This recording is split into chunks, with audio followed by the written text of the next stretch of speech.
Avec 2 rendez-vous à la banque, je compte me faire 18 000 euros. Je suis un mec normal, un mec lambda, je suis étudiant, et toi aussi tu peux te faire autant, si ce n'est plus. Cette opportunité, j'ai l'impression que personne ne la connaît. Alors que moi je m'intéresse à l'argent, à l'investissement, j'en parle sur cette chaîne YouTube, je ne l'ai découverte qu'il y a un mois ou deux. Cette opportunité est le fait d'investir avec un prêt étudiant et je vais en parler dans cette vidéo.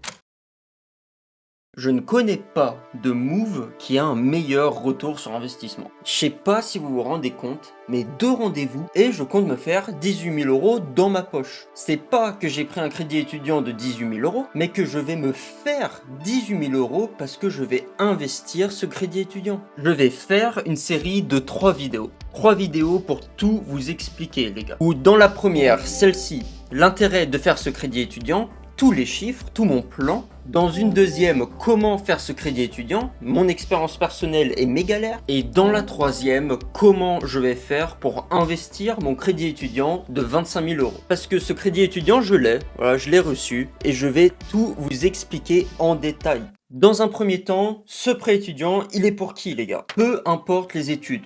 Études courtes ou études longues, université, IUT, BTS, grande école, tant que c'est reconnu par l'État, vous pouvez le faire. Les prêts sont accordés par une banque, même ceux qui veulent faire un prêt garanti par l'État, ils doivent quand même passer par une banque. Toutes les banques ne proposent pas le crédit étudiant. Personnellement, moi, je suis chez Boursorama Banque. Voilà, c'est la meilleure banque ever si vous voulez commencer à investir. Lien de parrainage en description. Mais ils ne proposent pas de crédit étudiant, donc j'ai dû aller au Crédit Agricole. Les montants que vous pouvez emprunter vont généralement de 1 000 euros à 75 000 euros. Ça dépend des banques, du parcours que vous voulez théoriquement suivre, et ça dépend aussi de vos garants. Bref, tout ça on va parler dans la seconde vidéo.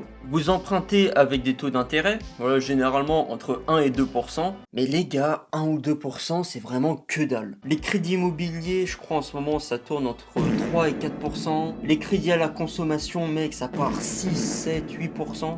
Vraiment, 1 à 2% c'est que dalle. C'est un type de crédit à la consommation. Il est accordé dans le cadre de vos études, mais techniquement, vous pouvez faire ce que vous voulez avec. Ça peut aussi bien vous servir pour payer votre loyer, vos courses ou vos factures. Vous pouvez l'utiliser pour acheter une voiture, pour acheter ce que vous voulez en fait, mais aussi pour l'investir.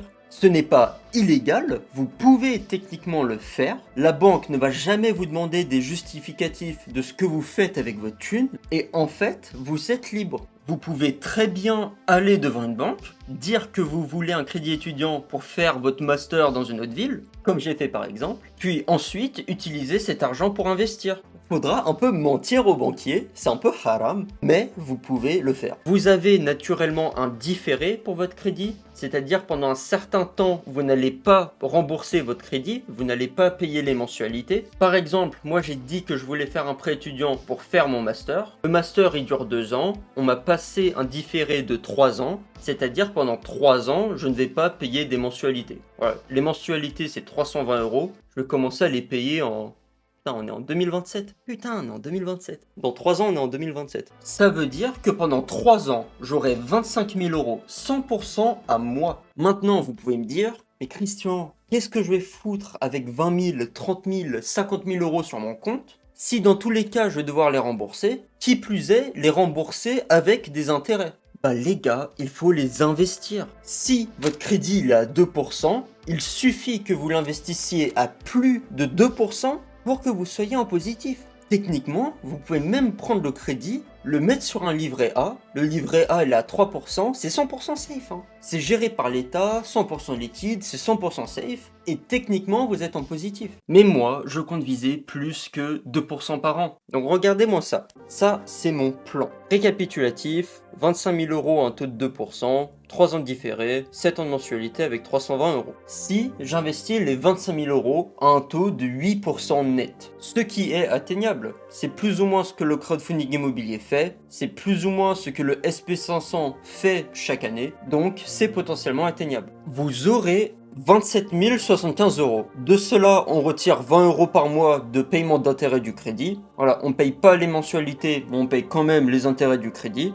27 075 moins 240 égale 26 835, soit un gain de 1835 euros. Donc l'année 1, on est théoriquement, hein, Théoriquement. Ça, faut pas oublier théoriquement. On est théoriquement en gain de 1835 euros. L'année 2, on n'investit pas 25 000 euros, mais 26 835 euros. Parce qu'on réinvestit les gains, voilà, intérêt composé, l'effet boule de neige, tout ça. L'année 2, si vous investissez blablabla 8% sur un an, vous aurez 29 062 euros. De cela, on retire 20 euros par mois, blablabla, soit un gain pour l'année 2 de 1987 euros. L'année 2, théoriquement, on aura 28 822 euros. L'année 3, les gars, c'est la même chose parce qu'on est tout le temps dans la période de différé. Pendant 3 ans, moi, j'ai un différé. Certains ont même des différés pendant 5 ans, s'ils font des études longues, etc.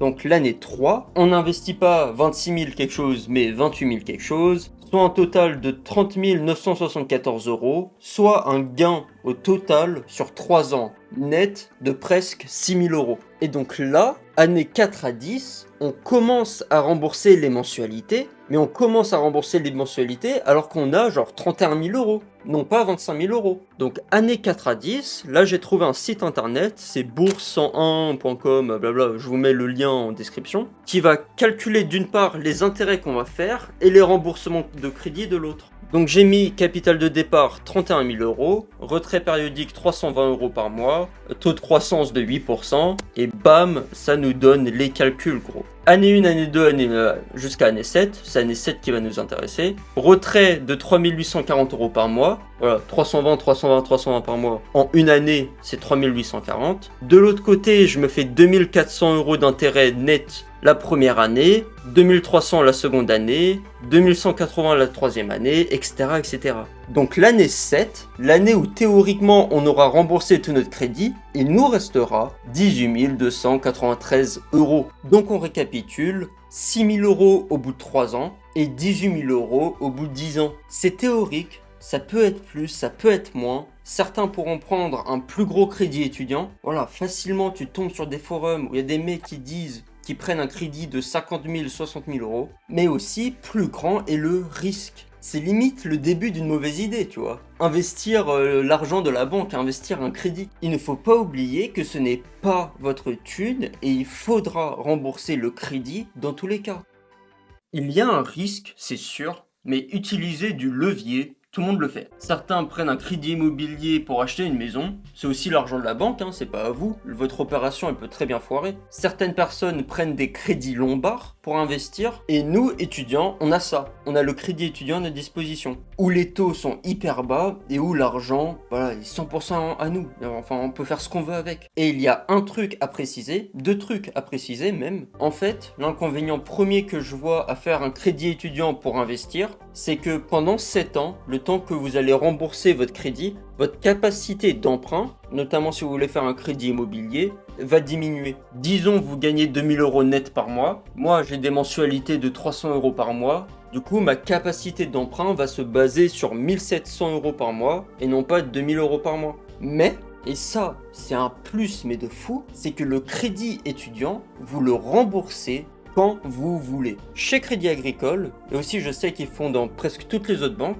il y a ce qu'on appelle le remboursement anticipé. Et le remboursement anticipé, c'est vous remboursez votre crédit en avance. Même pas vous attendez 10 ans, tu vois, la fin des mensualités. Mais vous pouvez le rembourser au bout de 5 ans, au bout de 3 ans. Ou même demain, je peux le faire. Demain, j'appelle le banquier. Bon, il va se dire, il est schizophrène le mec. Mais je peux genre redonner l'argent et hop, fini. Sans frais en plus, sans frais. Ça, c'est chez Crédit Agricole. Les autres, je sais pas. Donc, voilà les gars.